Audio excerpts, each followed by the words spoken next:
What's the weirdest thing you've ever had stuck inside you? It's just a funny sentence. It is. It sounds bad. It's a little awkward. People have thoughts automatically when you say it like that. When you say it like that, it's like, really? All right. How'd it get up there? Okay. Brett texted, when I was a kid, I had a raisin stuck inside my nose for about a month. Finally, I sneezed and it came out. Kind of crazy. Oh, wow. Well, that's better than 25 years, which was the inspiration story behind this conversation. Yeah, Lego shoved up a dude's nose for 25 years. Carrie from Madison said my son was about 6 or 7, stuck a little pea gravel from our swing set up his nose while we were having a little party. I got this sudden idea and told his dad to do a quick puff in his mouth while I pinched the side of his nose without the pebble. And the little sucker shot right out. Oh, wow. Looks on everyone's faces was priceless.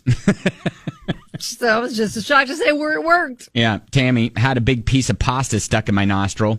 It was really hard to take it out. The moral, never sneeze while eating. Oh, gosh. So that wasn't even on purpose. No, not on purpose. Oh, my gosh. All right, Casey. So he was about 2 or 3 years old. It was probably like November because we had Christmas decorations up. And he had been playing on the floor. I had walked out of the room for a second, and I come back in, and he's like messing with his nose. And I told him, like, get your finger out of your nose. He kept on. And then he like came to me like he was pushing on the side of his nose, and he said it hurt. Okay. And so I told him to blow. I got a tissue, told him to blow. And his nose jingled. His nose jingled? Apparently he grabbed a jingle bell off of a Christmas decoration and he had shoved it up his nose. So every time he breathed, it would jingle. We had to take him to the ER. Oh, no. He was the entertainment for the night. Granted, I was a new mom, so I was freaking out a little bit until the nurses, like, they would go and get other nurses and was like, oh, my God, you got to hear this. And they're like, blow, buddy. And he would blow and it would jingle. Yeah, they're like, hey, kid, shake your head. And like, jingle, jingle, jingle. My goodness. That is funny. Yeah, he was the entertainment for the night at the ER. Oh, I love it. Casey, thank you for the story.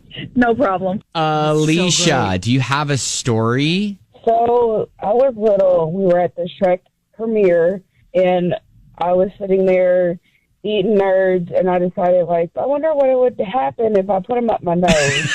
So I decided to put Nerds up my nose as we're watching the movie.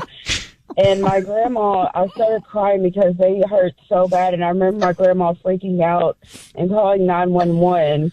And all they told me to do was blow my nose, and they all came out my nose. Oh, good. Oh, thank goodness. It's like the thought process of a little kid to go, you know what, these taste great. I wonder what they'd be like shoved up my nose.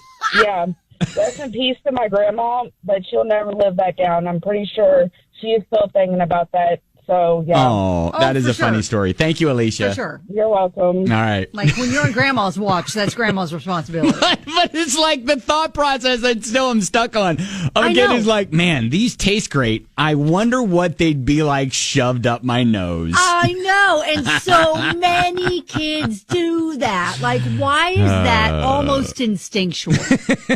Why is it? They're like, well, I've already tried sticking it in my belly button. I wonder where else I could stick it. I've got 2 holes on my face. Let's see if I can fit anything up there. All right, good stories there on 99.7 DJX.